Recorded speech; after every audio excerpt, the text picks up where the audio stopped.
Brought to you by DK Audio.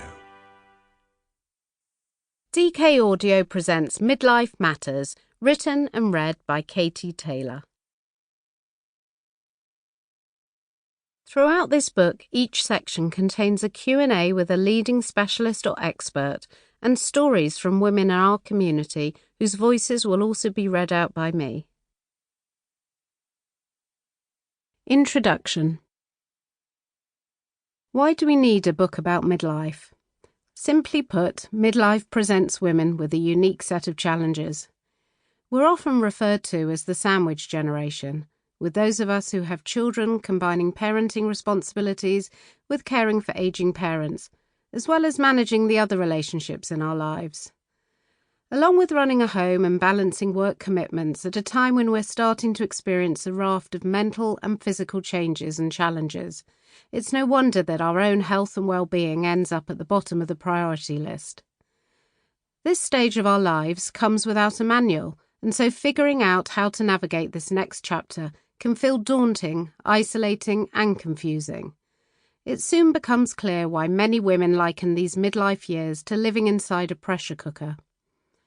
This is also why, according to the Office for National Statistics, thousands of women leave the workforce at the peak of their careers, and the highest rates of both divorce and suicide in women occur in midlife.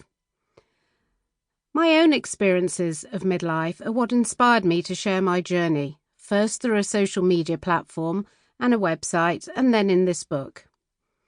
I was 43 when I began to struggle with low mood.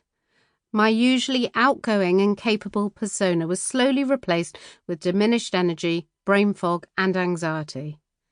As a mum of 4, I put it down to the challenges of juggling a family, home, and career. And for the next few years, I struggled with insomnia, along with a whole host of unrelenting symptoms, from heart palpitations and painful joints to crying spells and poor concentration. My periods had also become shorter and heavier, and I'd gained a lot of weight. My doctor said I was probably stressed and depressed and suggested I take time off or give up working altogether.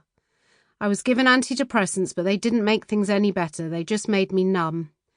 I tried going to the gym and eating more healthily, but neither helped. I was sent to a heart specialist for my palpitations, who ruled out a heart condition, to a neurologist who ruled out early onset dementia. I saw a rheumatologist for my joint pains. I went back and forth to several different doctors and specialists to investigate all of the various symptoms I was suffering from. It was ultimately my father, a leading breast cancer specialist, Professor Michael Baum, who suspected that all of my symptoms were hormone-related and arranged for me to see a gynecologist who specialised in the menopause. After an initial consultation and blood test, the doctor explained that my estrogen levels were on the floor and that all of these seemingly unrelated symptoms were actually due to perimenopause, a word that I'd never heard of before. They suggested I start on HRT, hormone replacement therapy, immediately. On the night of my diagnosis, I came home and cried with relief that I wasn't going mad and there was in fact an explanation for everything I'd been feeling. But I also felt really, really angry that so many doctors had not recognised these symptoms, and I had wasted 4 years of precious life not really living. Within a couple of months of using HRT, I was starting to feel like my old self again. My husband commented that he felt like he'd got his wife back, and my kids their mum. I decided there and then to start a Facebook group and website, The Latte Lounge, aimed at women over 40, so that I could share my experiences and help those who might have been in the same place as me. But I didn't want it to be just about menopause. I'd become more aware of the numerous pressures, challenges, and changes facing women in midlife, and I was determined that this should be a forum where all of these different issues could be discussed.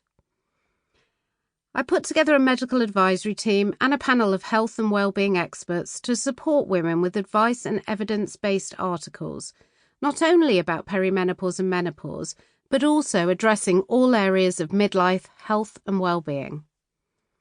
We talk about everything from healthy eating and hormones to fitness and finance, from the challenges around... Sample complete. Ready to continue?